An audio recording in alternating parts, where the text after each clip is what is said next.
قرآن زندگی ہے، دستور بندگی ہے، ایمان کی تازگی ہے، یہ دل کی روشنی ہے۔ اعوذ باللہ من الشیطان الرجیم، بسم اللہ الرحمن الرحیم۔ ہدایت ٹی وی اسلام آباد اسٹوڈیو سے میں ہوں آپ کی میزبان رضا بطول۔ السلام علیکم ورحمۃ اللہ وبرکاتہ۔ پروگرام ماہ سیام بہار قرآن میں اپنے تمام دیکھنے والے ناظرین کو خوش آمدید کہتی ہوں، اور انشاءاللہ امید کرتی ہوں کہ آپ جہاں پر بھی موجود ہیں پروردگار عالم آپ کو اپنے حفظ و امان میں رکھے۔ جی ناظرین، ماہ مبارک رمضان وہ مہینہ کہ جو خدا کے احسان کے راستوں میں سے ایک ایسا راستہ ہے کہ جس کے بارے میں امام سجاد علیہ السلام بہت خوبصورت انداز میں ارشاد فرماتے ہیں کہ تمام تر تعریفیں ہیں اس ذات پروردگار کے لیے کہ جس نے اپنے احسان کے راستوں میں سے ایک راستہ ماہ مبارک رمضان کو قرار دیا۔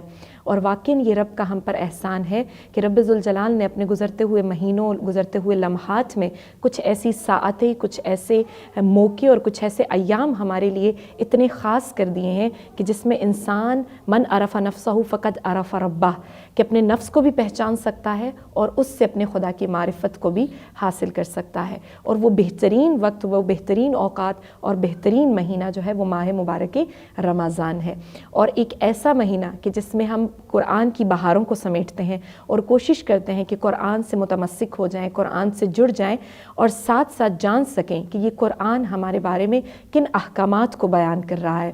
جیسا کہ سب ناظرین جانتے ہیں، میں نے پچھلے گزشتہ اپنی ابحاث میں ذکر کیا کہ ہمارا ٹاپک تھا انفاق فی سبیل اللہ، ایک وہ ٹاپک کہ جس پر گفتگو کرنے کی اور جس پر ہمیں توجہ دینے کی ضرورت ہے کہ انفاق کا دائرہ کہ جس کو ہم نے اتنا محدود کر رکھا ہے اس کا دائرہ کتنا وسیع ہے، اور اس میں کون کون سے پہلو ہیں، جس پر آغا صاحب نے بہت خوبصورت انداز میں اشارہ بھی کیا، اور آج پھر ہمارے اسٹوڈیو میں موجود ہیں اور انہوں نے ہمارے اسٹوڈیو کو رونق بخشی ہے، ان کو بھی خوش آمدید کہتے ہیں۔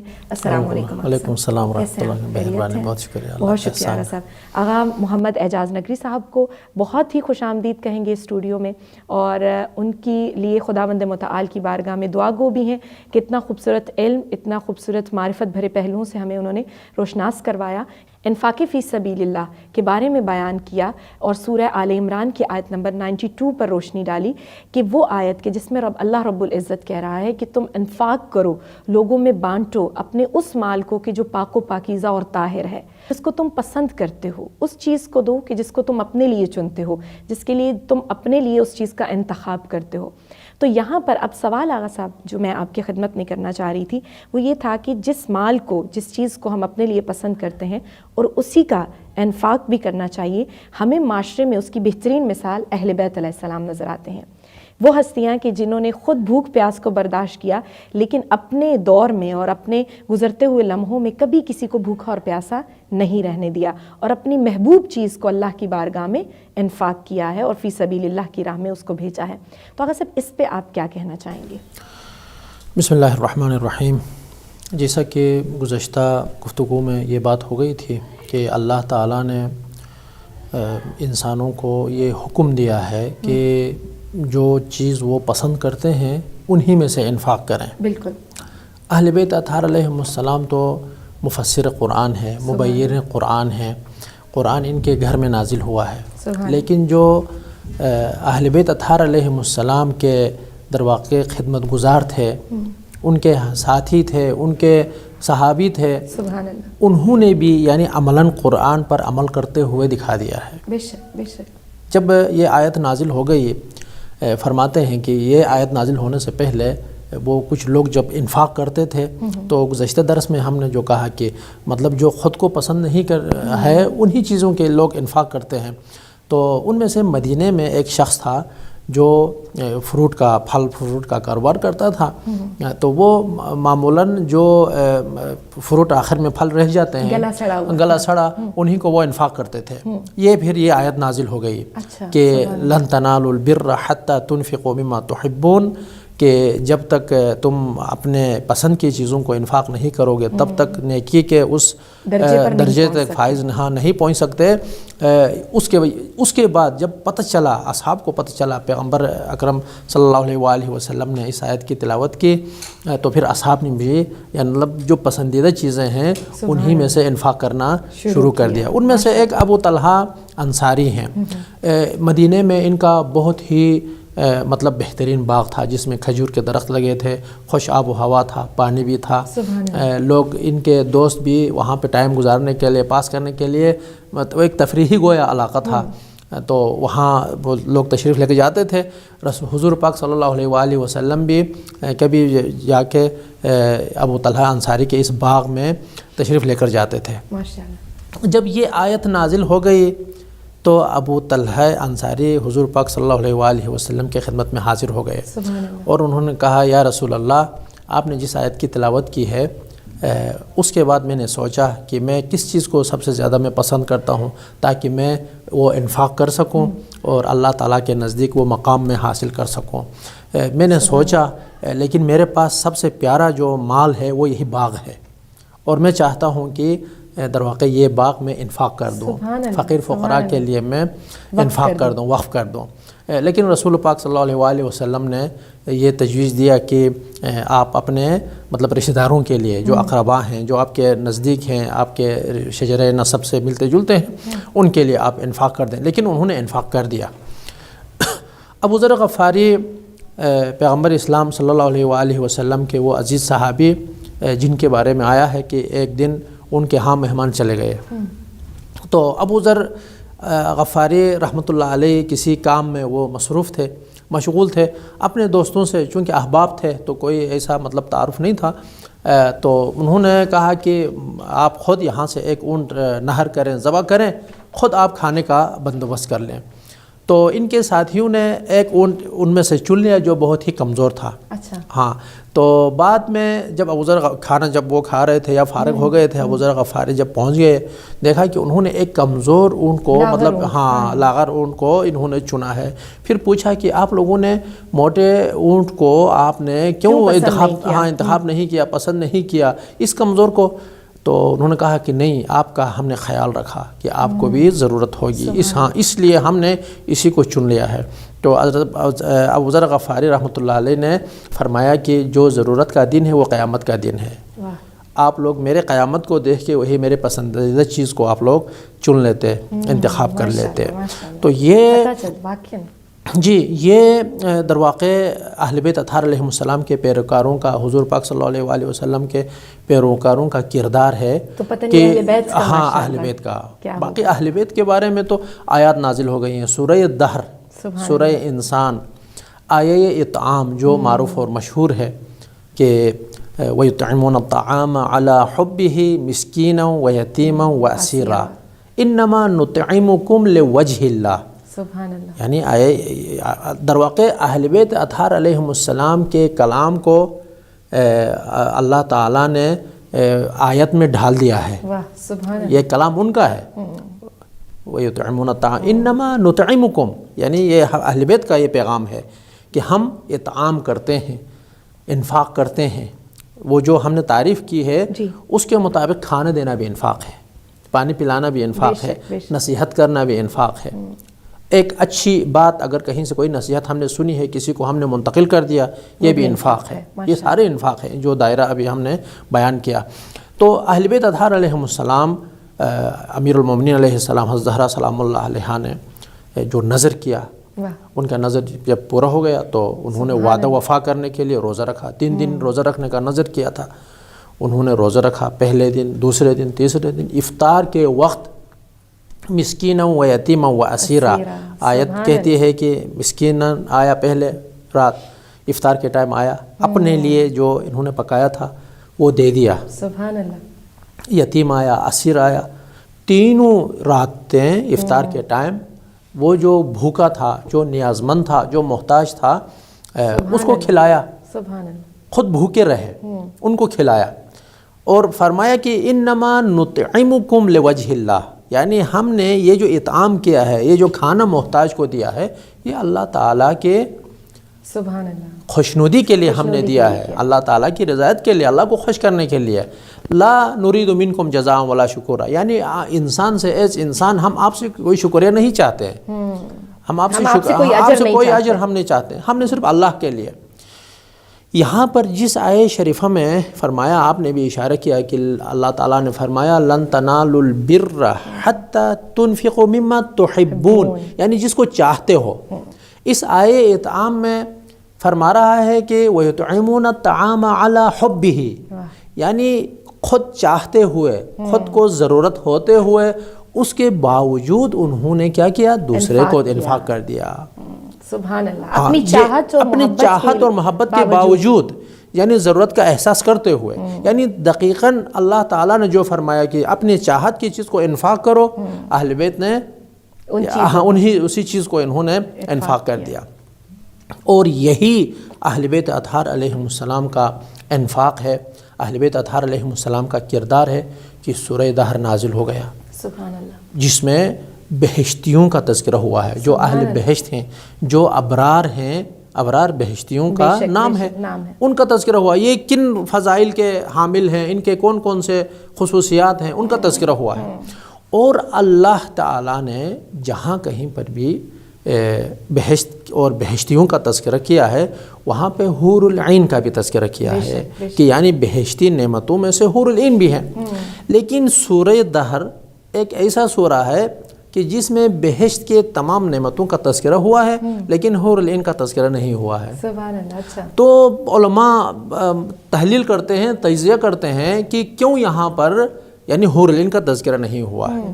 تو مفسر، بزرگ مفسر اہل سنت مرحوم آلوسی صاحب تفسیر روح المعانی، وہ لکھتے ہیں کہ یعنی اہل بیت اطہار علیہ السلام کی جو شخصیت ہے، ان کا جو مقام ہے وہ اتنا عظیم ہے.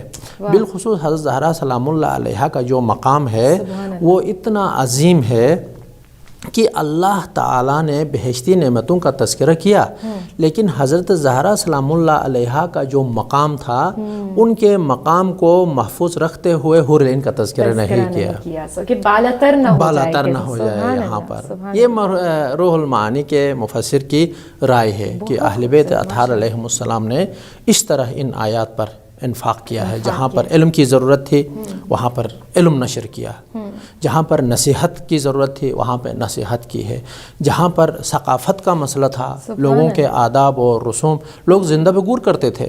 پیغمبر اسلام کی بعثت سے پہلے لوگ بچیوں کو زندہ بگور کرتے تھے، زندہ قبروں میں ان کو دفنا دیتے تھے. پیغمبر اسلام تشریف لے کر آئے، انہوں نے اس ثقافت کو جو قرآن، جاہلیت کی جو ثقافت تھی، جو قرآن کے افکار اور قرآن کے تعلیم کے منافی تھے، ان کو بالکل ختم کر دیا. یہ انفاق کر دیا پیغمبر اسلام نے اپنے علم کے ذریعے سے. بہت خوبصورت. واقعی کہ یہ چیزیں قرآن اگر خود ہی ایک اللہ تعالیٰ کی بھیجی ہوئی ایک ایسی وراثت ہے جس کا اگر کوئی وارث ہے تو وہ اہل بیت علیہ السلام ہے. خود سامت قرآن ہے تو ساتھ ناطق قرآن بھی ہمیں ہر جگہ پر نظر آتا ہے. اور منہ بولتا قصیدہ اگر کسی کو کہا جائے اہل بیت کا تو وہ قرآن مجید ہے. ہر آیت بتاتی ہے کہ واقعاً اگر میرا کوئی مصداق ہے، اگر کسی نے میرا حق ادا کیا ہے تو وہ اہل بیت کی ذات ہے. آغا صاحب، یہیں پر میں آپ سے دوسرا سوال بھی ماشاءاللہ کرنا چاہوں گی کہ انفاق کا محرک کیا ہے؟ ماشاءاللہ، انفاق کا محرک کیا ہے؟ بہت اچھا سوال ہے. یقیناً انفاق کا جو اتنا بڑا مقام ہے اور اللہ تعالیٰ نے حکم بھی کیا ہے، تو اس کا کوئی موٹیویشن بھی تو ہوگی، اس کا ہونا چاہیے. اور اہل بیت اطہار علیہ السلام نے اس کے بارے میں تبلیغ بھی کیا ہے کہ بھائی انفاق کریں. تو دیکھیں، جس طرح اللہ تعالیٰ کا جو بھی حکم ہوتا ہے تو انسان اس حکم کا تعمیل کرتا ہے، یعنی اس کو واجبات جتنے بھی ہیں ان کو انجام دے دیتا ہے. لیکن کس نیت سے انسان در واقع اس حکم کے اوپر عمل کرتا ہے؟ ہمارے پاس 2-3 تقریباً ہیں وہ آپشنز ہیں. انسان کبھی کبھار حکم کو تعمیل کرتا ہے خوف کی وجہ سے. ماشاءاللہ. اچھا، اگر میں حکم کی تعمیل نہ کروں تو خوف ہوتا ہے. وہ روایت میں خود ابھی انفاق ایک عبادت ہے، یعنی جس چیز کو اللہ چاہتا ہے اور انسان انجام دیتا ہے اس کو، تو وہ اللہ تعالیٰ کی عبادت کی ہے اس نے. وہ نماز، روزہ، اس سے ہٹ کر کوئی گفتگو جس کو اللہ چاہتا ہے کہ ہم آپس میں بولیں، عبادت میں شمار ہوتا ہے. اگر کوئی ہم نصیحت کرتے ہیں اور جو تعریف ہم نے کی ہے اسی کے تناظر میں آپ بہت ساری چیزوں کو شامل کر سکتے ہیں عبادت. اب لوگ عبادت کیوں بجا لاتے ہیں، کیوں عبادت کرتے ہیں؟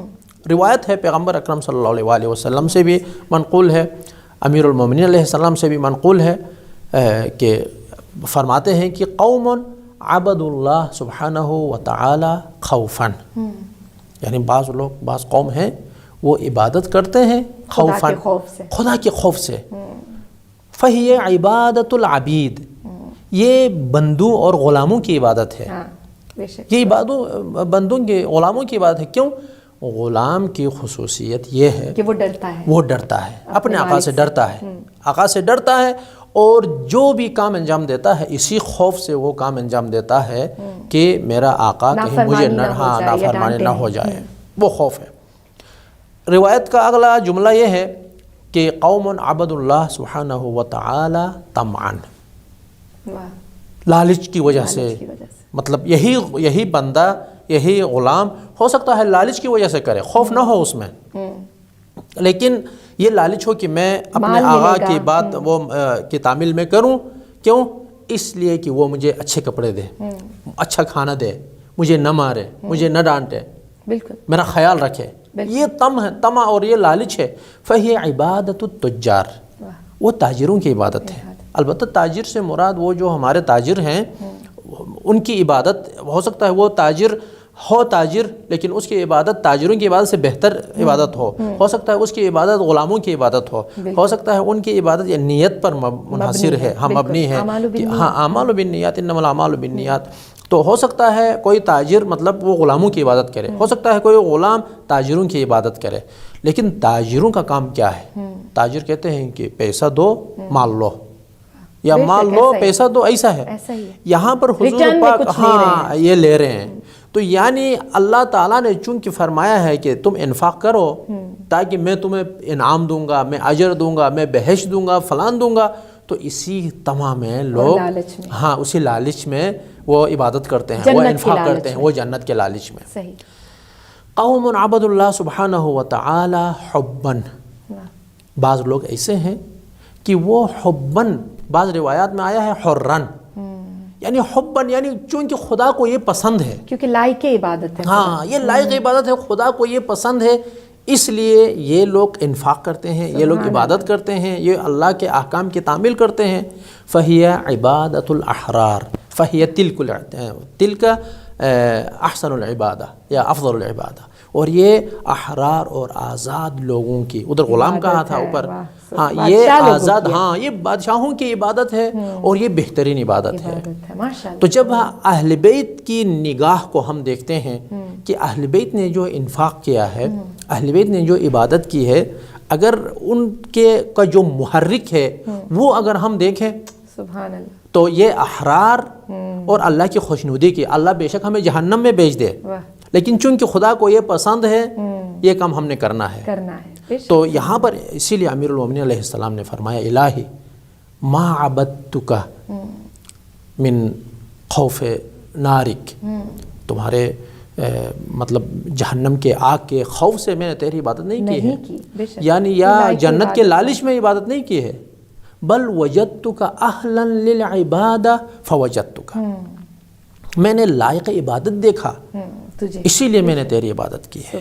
تو جب انسان معاشرے میں اس چیز کو تشخیص دیتا ہے تو اس کو کام انجام دینا چاہیے۔ اب کوئی اس کو سوال، اب بعض لوگ کہتے ہیں کہ ہم انفاق کریں گے، تو اس کا رویہ صحیح نہیں ہے، میں انفاق نہیں کرتا، چونکہ جب میں اس کو دیتا ہوں وہ احسان فراموش ہے۔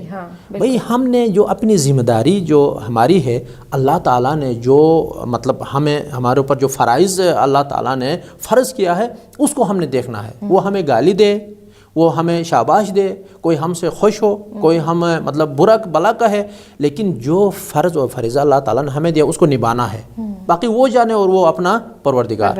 تو یہاں پر محرک کیا ہے؟ یہاں پہ انفاق کرنے سے دو زاویے ہمارے سامنے آتے ہیں۔ انفاق کرنے سے انسان کا مال کے ساتھ جو دل بستگی ہے، جو وابستگی ہے، یعنی رزق الہی حاصل کرتا ہے، خدا اس کو رزق دیتا ہے، کہتا ہے کہ اللہ کا کرم ہے، اللہ نے مجھے نوازا ہے مال سے، اولاد سے، ہر چیز سے۔ جب دینے کا وقت آتا ہے تو وہ تیار نہیں ہوتا ہے، وہ تیار نہیں ہوتا ہے، مال اللہ کا ہوتا ہے، یہ دینے کو تیار نہیں ہوتا ہے جہاں پہ خدا کہتا ہے۔ تو انسان کی یہ وابستگی ہے مال کے ساتھ، وہ جو تعلق ہے اللہ چاہ رہا ہے کہ زکوٰۃ، انفاق، اعطاء وغیرہ، ایثار، فداکاری، ان کے ذریعے سے انسان بندے اور اس مال کے درمیان جو وابستگی ہے اس وابستگی کو بالکل کھول دے، بالکل، ہاں اس وابستگی کو ختم کر دے. اور جو شخص انفاق کرتا ہے وہ عبادت خوف سے وہ انفاق کرے، یا وہ لالچ میں عبادت کرے، لالچ کی وجہ سے مطلب انفاق کرے، یا وہ مطلب اللہ کی خوشنودی کے لیے کرے، یہاں پر جو وابستگی انسان کا اپنے مال کے ساتھ ہے وہ وابستگی ختم ہو جائے گی. ادھر سے ایک ہدف حاصل ہوگا. بالکل. دوسرا ہدف، معاشرے میں جو افراد مستحق ہیں، نیاز مند ہیں، ضرورت مند ہیں، سفید پوش ہیں، بالکل وہ بیان نہیں کر پاتے، ہاں ان تک پہنچانا ہے. تو انفاق وہ جس نیت سے بھی کرے وہ ان کا مسئلہ بھی حل ہوگا، ان کی مشکل حل ہو جائے گی. لیکن آغا صاحب یہ تینوں محرک جو ہیں یہ آپ کو خدا تک لے کر جاتے ہیں. خوف ہے، یا آپ کو جنت کا لالچ ہے، ہاں، یا آپ بادشاہوں کی طرح عبادت کر رہے ہیں، یہ ہاں. لیکن سب سے جو اہم ہے وہ یہی تیسرا جو مورد ہے، بالکل محبت خدا میں. اللہ خوش ہے. وہ دعائے کمل میں امیر المومنین علیہ السلام جو فرماتا ہے کہ اگر پروردگار اگر مجھے آپ کے جو امتحان لینے والوں کے ساتھ یعنی جہنم میں اگر آپ کے دشمنوں کے ساتھ مجھے وہاں پہ بھیج دو گے تو اس کا مسئلہ نہیں ہوگا، لیکن آپ سے جو فراق مجھے ملے گا اس وقت پھر بھی میں یا ولی المومنین یا غایت اعمال العارفین، پھر بھی میں وہاں سے چیخیں مار کے روتے ہوئے میں تجھے پکاروں گا کہ یعنی یہاں پر تیری رحمت نہیں ہے، اس لیے جدائی کی وجہ سے. نہیں کہتا ہے کہ مطلب میں جہنم میں جاتا ہوں تو میں یہ شکایت نہیں کروں گا مجھے جہنم میں کیوں ڈالا. آپ کی محبت سے میں جدا ہوا ہوں، میں یہ برداشت نہیں کر سکتا. تو یہاں پر محرک یہی خوشنودی اور رضایت خداوند متعال ہے. ناظرین بہت ہی خوبصورت پوائنٹ ہے کہ اگر کوئی جاننا چاہتا ہے کہ انفاق کا محرک کیا ہے تو وہ محبت خدا ہونا چاہیے. آپ بے شک آغا صاحب نے جو 3 محرک بیان کیے، انسان ابھی اسی جملوں میں جڑا ہوا ہے. بے شک ہم اگر پروردگار سے ڈرتے ہیں تو خدا کے خوف سے، اگر خدا کی بارگاہ میں آتے ہیں یا عبادت کرتے ہیں تو جنت کے اشتیاق میں کہ جنت میں بہترین مقام پالیں گے. لیکن کچھ ایسی ہستیاں بھی ہیں، کچھ ایسے لوگ بھی ہیں، ہستیاں تو اہل بیت، لیکن کچھ ایسے لوگ بھی آج کل کی دنیا میں ملتے ہیں جو اپنی اولاد جیسی نعمت کو قربان کر دیتے ہیں صرف اور صرف خدا کی رضا میں. جناب قاسم سلیمانی ایک ایسی ہستی میں کہتی ہوں معتبر ہستی ہیں کہ جن کی والدہ نے اگر ان کو راہ خدا میں دیا ہے تو وہ صرف اور صرف خدا کی رضا ہے. یہ بھی انفاق ہے. آپ کا مال ہو، آپ کی اولاد ہے، آپ کی زندگی کی وہ ضروریات جس سے آپ محبت کرتے ہیں، اور اولاد کی محبت انسان کے دل میں سب سے زیادہ ہے. اور آج کی دنیا میں ایسے لوگ موجود ہیں جو اگر خدا سے محبت کرنے میں آئے تو اپنی اولاد کو دینے سے بھی دریغ نہیں کرتے. یہیں پر آغا صاحب اگلا سوال میں آپ سے کرنا چاہوں گی کہ جب انسان اتنا کچھ قربان کرتا ہے، چاہے وہ دنیا کی طمع ہے یا اللہ تعالیٰ کی خوشنودی ہے یا کوئی بھی محرک ہے، لیکن اس کا انسان کی زندگی پر کیا اثرات ہیں؟ یہ بھی ماشاءاللہ بہت ہی بالکل پیوستہ آپ کے سوالات ہیں، اور ایک سے ایک زیادہ اہم سوالات ہیں الحمدللہ. اور یہاں پر انسان کی جو زندگی ہے اس پر جو اثرات اور اس کے جو آثار اور برکات ہم کہیں انفاق کے، سب سے پہلا اثر یہی ہے کہ انسان کا جو مال ہے وہ کئی گنا اضافہ ہوتا ہے. سبحان اللہ. گزشتہ پروگرام میں بھی آپ نے جس آیہ شریفہ کہ جی اللہ تعالیٰ نے فرمایا کہ مثل الذین ينفقون اموالهم، مثال دیتے ہیں، یعنی اللہ تعالیٰ ہمیں سمجھانے کے لیے یہاں پر مثال دیتے ہیں کہ جو لوگ اپنے اموال کو انفاق کرتے ہیں یعنی مستحقین تک پہنچا دیتے ہیں، اس وابستگی اور دل بستگی کو ختم کر کے راہ خدا میں جب مال وہ دیتے ہیں، کمثل حبۃ انبتت، اس ایک گندم کے ایک دانے کی طرح ہے کہ انبتت 7 سنابل، اس سے 7 بالیاں، یعنی ایک دانہ سے 7 بالیاں نکلتی ہیں. بالکل. اور ہر بالی میں 100 فی کل سنبلۃ 100 حبہ، 100 یعنی ایک دانہ میں 7 اس کے بالیاں، اور ہر بالی میں 100، تو ایک کے مقابلے میں 700. واہ سبحان اللہ. ایک کے مقابلے یعنی آپ ایک انفاق کریں گے تو اللہ تعالیٰ 700 آپ کو عطا کرتا ہے. بالکل. تو ریٹرن میں دگنا ہو گیا، دگنا سے بھی 100 گنا ہو گیا. یعنی ایک دانہ کے مقابلے میں آپ جب فصل کو آخر میں حاصل کریں گے تو وہ آپ کو ایک دانہ کے مقابلے میں 700 مل جاتا ہے. بالکل. تو 700 برابر. تو بس انسان جو انفاق، یہ وعدہ ہے اللہ تعالیٰ انہ لا یخلف المیعاد، اللہ تعالیٰ جو وعدہ کرتا ہے وہ کبھی بھی مخالفت نہیں کرتا. تو بس 700 برابر انسان کو در واقع مل جاتا ہے، ملتا ہے. فقیر اور مسکین اور اسیر و یتیم کی اس میں دعا شامل ہے، اللہ کو خوش کیا ہے. اور جو چیز انسان اللہ تعالیٰ کے راہ میں خرچ کر دیتا ہے، اگر ہم اس طرح تشبیہ دیں تو شاید مناسب ہو کہ یہ جو قطرہ باراں ہے، بارش کا قطرہ، یہ بارش کا جو قطرہ ہے کبھی خشکی پر، صحرا پر یہ قطرہ گر جاتا ہے، قطرہ گر گیا، ختم ہو گیا وہیں پر. لیکن کبھی یہ ایک قطرہ سمندر میں گر جاتا ہے. سبحان اللہ. جب سمندر میں گر جاتا ہے تو ہر قطرہ سمندر کو بڑھا دیتا ہے.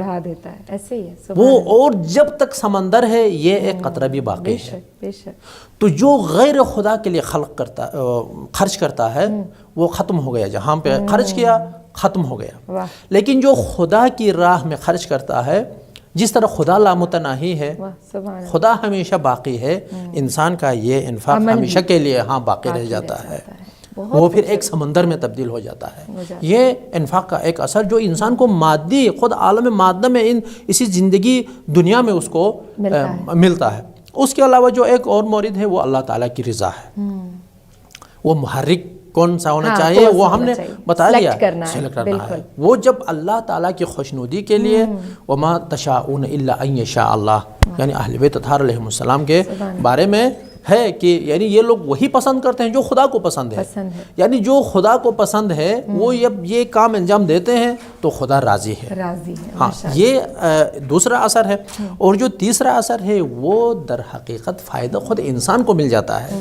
سبحان اللہ. اب اگر یہ 700 گنا مال اگر بڑھ جاتا ہے تو وہ فائدہ کس کو ہے؟ انسان کو ہی ہے. انسان کے مال میں اضافہ ہو گیا. اللہ تعالیٰ فرماتا ہے کہ خرچ کرو میں بڑھا دوں گا. کس کا مال بڑھ جاتا ہے؟ خدا کا مال بڑھ جاتا ہے یا انسان کا؟ انسان کا مال بڑھ جاتا ہے. تو یہ بھی خود انسان کی طرف وما تنفقوا من خیر فلانفسکم، جو آپ انفاق کریں گے وہ تمہارے لیے، نفسوں کے لیے، نہ تمہارے لیے، اپنے لیے اس کا فائدہ ہے. اور ایک اور جو آیہ شریفہ ہے وما تنفقوا من خیر یوفى الیکم، یعنی وہ پلٹایا جاتا ہے.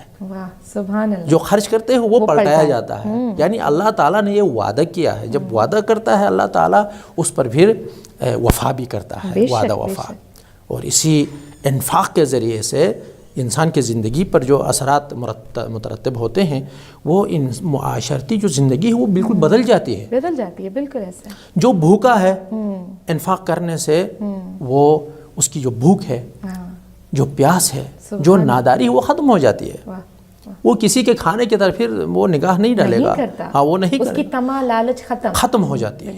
اور اللہ کا بندہ ہے، وہ جیسا بھی ہو، وہ مسلمان ہو، وہ کافر، جو بھی ہو، بندے خدا ہے. اور بندے خدا کو جب یہ مطلب مل جاتا ہے مال تو اس کی زندگی میں تبدیلی آ جاتی ہے اور معاشرے میں جو طبقاتی فاصلہ ہمیں نظر آ رہا ہے وہ ختم ہو جاتا ہے. سبحان اللہ. ناظرین، یہ وہ پوائنٹس ہیں کہ جن سے ہم بالکل آشنا نہیں تھے، اور بہت شکر گزار ہوں کہ آغا صاحب نے اتنے خوبصورت انداز میں اس چیز کی وضاحت کی.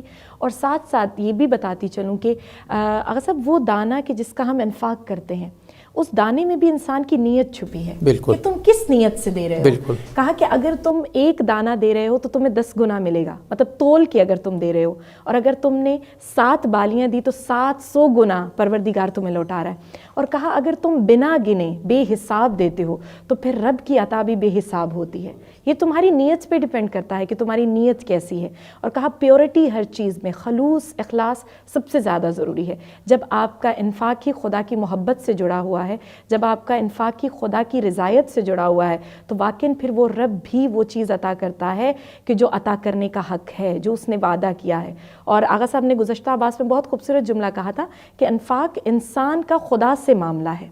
اللہ کہہ رہا ہے کہ یہ جو انفاق کرتے ہو وہ مال لوگوں کی طرف نہیں جاتا، خود میری طرف آتا ہے. اور جو چیز ہم رب کو دے رہے ہیں اور کیا ہی خوبصورت یہ رشتہ اور رابطہ ہے کہ جو چیز ہم رب کو دے رہے ہیں پھر رب اس کے بدلے کیا عطا کرے گا یہ انسان تصور بھی نہیں کر سکتا۔ آغا صاحب بہت شکریہ، بہت خوبصورت بحث ہے اور انسان جتنی اس پہ بات کرے کم ہے۔ آپ کوئی ناظرین کے لیے آخری پیغام دینا چاہیں؟ میرا یہی التجا ہے سب ناظرین سے کہ اس ماہ مبارک رمضان کے اس عظیم مہینے میں جو اللہ تعالیٰ نے انسان کی تربیت کے لیے کمال تک پہنچنے کے لیے سارے مواقع فراہم کیا ہے، شیطان اس میں بالکل پابند سلاسل ہے۔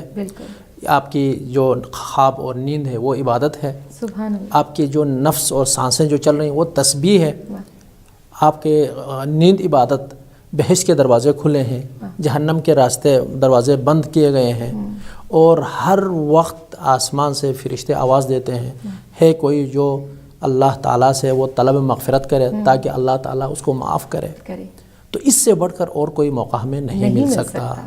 تو اس مہینے میں ہم اپنے آپ کو پائیں تاکہ ہم خدا کو پا سکیں۔ من عرف نفسہ فقط عرف ربہ، اور اللہ تعالیٰ ایسا رب ہے جس کو ہم چاہتے ہیں، ہمیں بھی ایسا بندہ بنا دے جس کو اللہ تعالیٰ چاہتا ہے۔